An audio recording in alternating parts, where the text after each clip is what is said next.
കേരള മുസ്ലിം ജമാഅത്തിന്റെ കേരള യാത്രയ്ക്ക് ചവറയിൽ അഭിവാദ്യങ്ങൾ അർപ്പിച്ചു. കാന്തപുരം AP അബൂബക്കർ മുസ്ലിയാർ നയിക്കുന്ന കേരള യാത്രയ്ക്കാണ് ചവറയിൽ നൂറുകണക്കിന് പ്രവർത്തകർ അഭിവാദ്യങ്ങൾ അർപ്പിച്ചത്.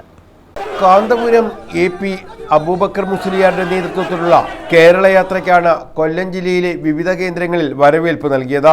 ചവറയിൽ കുറ്റിവട്ടം, ഇടപ്പള്ളിക്കോട്ട, ചവറ ബസ് സ്റ്റാൻഡ് എന്നിവിടങ്ങളിൽ മുസ്ലിം ജമാഅത്ത്, SYS, SSF പ്രവർത്തകരുടെ നേതൃത്വത്തിൽ കേരള യാത്രയ്ക്ക് അഭിവാദ്യം അർപ്പിച്ചു.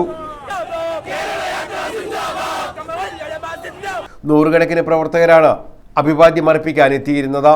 ആലപ്പുഴ ജില്ലയിലെ പര്യടനം പൂർത്തീകരിച്ചാണ് കേരള യാത്ര കൊല്ലം ജില്ലയിൽ പ്രവേശിച്ചത്. കുറ്റിവട്ടത്ത് ഡോക്ടർ സുജിത്ത് വിജയൻപിള്ള MLA, യാത്രയുടെ ഉപനായകരായ സയ്യിദ് ഇബ്രാഹിം ഖലീൽ ബുഖാരി, പേരോട് അബ്ദുറഹ്മാൻ സഖാഫി എന്നിവരെ പൊന്നാടി അണിയിച്ചു സ്വീകരിച്ചു. യാത്ര കടന്നുപോകുന്ന റോഡിന് ഇരുവശത്തുമായി നൂറുകണക്കിന് ആളുകളാണ് യാത്രയെ അഭിവാദ്യം ചെയ്യാൻ ഒത്തുചേർന്നത്.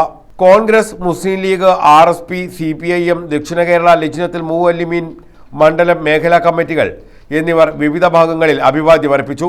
റൗളത്തുൽ ഖുർആൻ, അൽ-അമീൻ പബ്ലിക് സ്കൂൾ, മജ്ഫർ പാലക്കൽ, ഇശാഅത്ത് സുന്ന, ദാറുൽ മുസ്തഫ വിദ്യാർത്ഥികളും ഏഞ്ചൽസ് വാലി സാന്ത്വന ഭവൻ അന്തേവാസികളും മനുഷ്യർക്കൊപ്പം എന്ന പ്രമേയത്തിൽ അണിചേർന്ന് ജാഥയെ വർണ്ണാഭമാക്കി. News bureau, Chavara.